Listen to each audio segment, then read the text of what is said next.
photo interpretation, or PI station in the IOIC, provides the operators with visual information and data that have always been the working material of photo intelligence. The PI requests the frame search program. This film will show the PI station and its equipment in use. When computers first got useful, it was quite normal to have a dedicated button for every different function.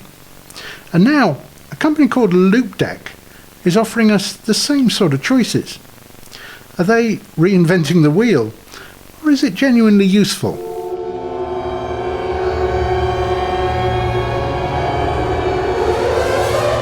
Ta-da! This is the Loupedeck CT, and full disclosure, I haven't bought it. It's been lent to me for review, and I do have to give it back. Also, nobody's paying for this video. But the good news is, I do get to have a good look at it and see if I really want to buy one. Comes in a nice box.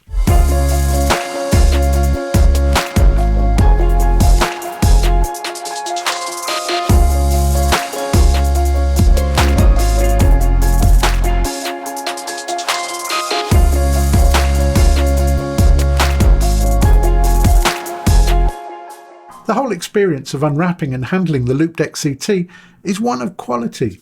The buttons feel really solid, and there's a positive action to the dials as well.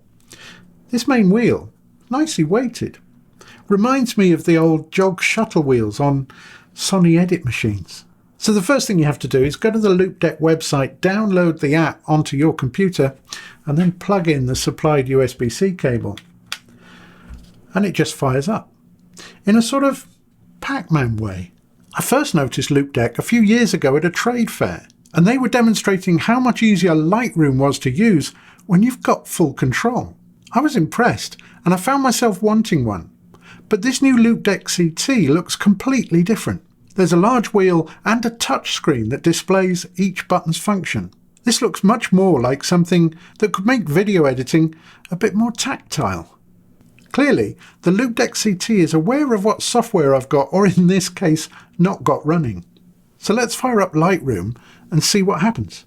So I've already realised my first big mistake. I'm right-handed, and I assumed that the Loupedeck would in many ways replace my mouse. But no, this is awkward. Your hand is always moving on and off your mouse to the Loupedeck, and that's not good. Move it to the left-hand side of your main keyboard, and it all makes a lot more sense. That's my bad, because obviously this is designed to work alongside your keyboard and your mouse. It's not meant to replace them. So ignoring the big fan in my little overworked MacBook, we can see that the big wheel takes us scrolling through the library. The centre of this wheel is a touch screen as well, and we can switch between grid view and individual view just by touching. We can also rate the pictures, again, just by touching. This top dial actually scrolls through the thumbnail size. That's nice. There might be a bit of lag on this because I'm running a screen recorder at the same time. It does seem to jump around a bit and do a strange flash every now and again. Let's find a photo to edit. Again, using the scroll wheel. Okay, I want to muck around with this one. I can go to the develop panel just by pressing one button, and the dials will start to have an effect. Now all of this shows promise, but none of these dials are doing what I want.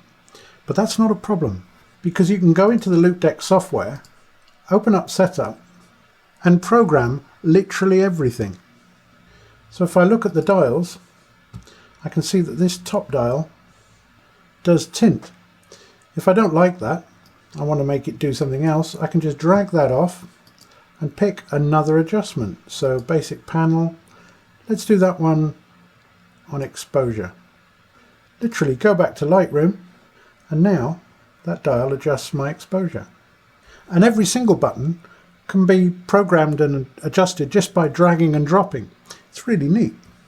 You can also import and export previous setups. So now my dials and buttons are doing more like I want them to do. So now I've got the exposure on the top and the contrast on the other side. Get it looking good.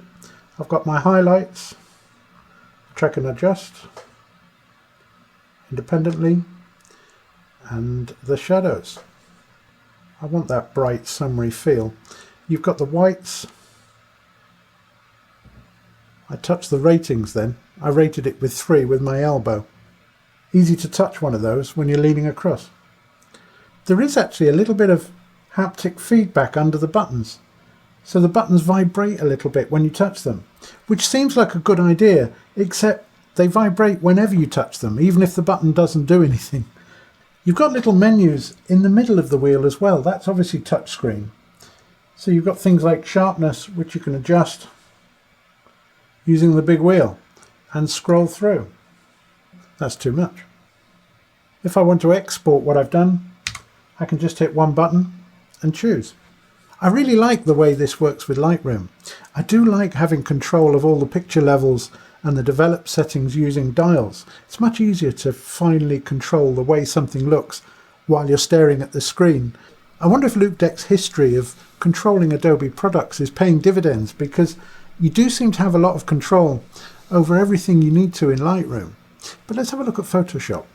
And you can see as soon as Photoshop fires up, all your basic tools are already there. So let's get rid of the people off the beach with the spot healing tool. And we can alter the size of this tool with the dial. Paint around what we want to get rid of. One gone. There, that looks better already. Now with Photoshop, even more than Lightroom, you realise that you need to use the Loupedeck CT in conjunction with the keyboard and the mouse. It doesn't replace them. And once you get that, it gets a lot easier. Now every program has a home button. And from here you can program each little square to be the different modules within whatever program you're using. Within each module you can also have several pages of shortcuts. So the possibilities are limitless if you've got the time to program it and the time to learn where you put everything. And this is quite a steep learning curve. You can program absolutely everything. I'm sure if you do a lot of work with stills in Lightroom or Photoshop or any program like that, and you're willing to invest the time it takes, then you will be rewarded with a much faster and easier to use workflow. It really works well. And I love the fine control you get from the things like dials to control the levels while you're staring at the screen. It's good. But what I'm really excited to try is it going to help me with Final Cut Pro? The display looks promising, but what's the first thing you want to try when you load up an editor? It's the jog shuttle wheel. And out of the box, this is a little disappointing. I suppose what I was hoping for was if you move the wheel slowly, you move it a frame at a time, and as you pick up speed, so should the playhead. But this doesn't do it by default. In fact, the faster you move the wheel, the more the playhead stands still. So the first thing I had to do was have a go at reprogramming that, and now the wheel looks slightly different. I've still got the play pause at the center of the wheel, but now if I touch at the top, it moves one frame at a time, and if I touch at the bottom, it works a bit like a shuttle, moving 10 frames at a time, but changing in speed. It's still a bit lumpy, but it's usable. There is a slight hardware issue with this wheel, and it might be the way I use it, but I tend to rub my finger around the top edge of the wheel. It's very easy to touch the touch-sensitive part of the center of the wheel. As your finger goes round, you tend to move things too easily. It's almost like it needs more of an indent, or even better, a rubber lip round the top edge of this wheel, because the wheel's very smooth. What I do love though is the way you can zoom in or out on the timeline just with a dial. And if you press the dial, it immediately goes back to full frame. That's a massive time saver, and I use that all the time. You can also adjust the height of your clips on a dial, or even just the height of your audio. All of this is really useful and a big time saver. But what's it like to edit with? Well, then you start using your buttons.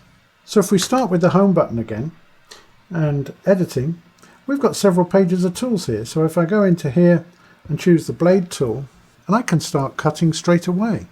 But I can't help but wonder, is it easier to find the blade button on this Loupedeck or press Command B on a keyboard? If you press the green button too, you go into the default color workspace. and then the dials start to get really quite useful. This gives you great control over the colour detail. I mean, who needs LUTs? I don't mind admitting, this has probably been the hardest review I've ever had to do. You see, I wanted to love the Loupedeck CT. I wanted to buy one. I like the design, and I find the whole idea of it really exciting. Don't get me wrong, I think if you're using it for stills, especially with Lightroom, then it's really good and it will help your workflow. But I wanted to use it for Final Cut, and I found it quite frustrating. Maybe I haven't given it enough time to get used to it, or given it enough time to learn how to program it. But for me, it does have a few issues. Firstly, this wheel needs a bit of a lip on it, so that it's not so easy for your fingers to touch the center. And if you're going to do that, it might be nice if it was rubber, a bit more grippy. But a much bigger problem for me were the touchscreen buttons. It's great in principle, but you can end up with pages of identical looking buttons. And the only way to tell them apart is by looking, which means if you want to find a particular button, it usually means you're looking away from the screen to another screen, and that slows me down. I think the problem for me is the Loupedeck CT is almost too well designed. It's all neat and symmetrical. And what I want is something that isn't neat and symmetrical. I want to be able to use my muscle memory to find all the controls without even looking. I suppose what I'm saying is I really like the Loupedeck CT. I do actually like the design, and the whole thing feels like quality. It just doesn't quite work for me. But maybe it's me. It's probably me. It's me. Thanks for watching.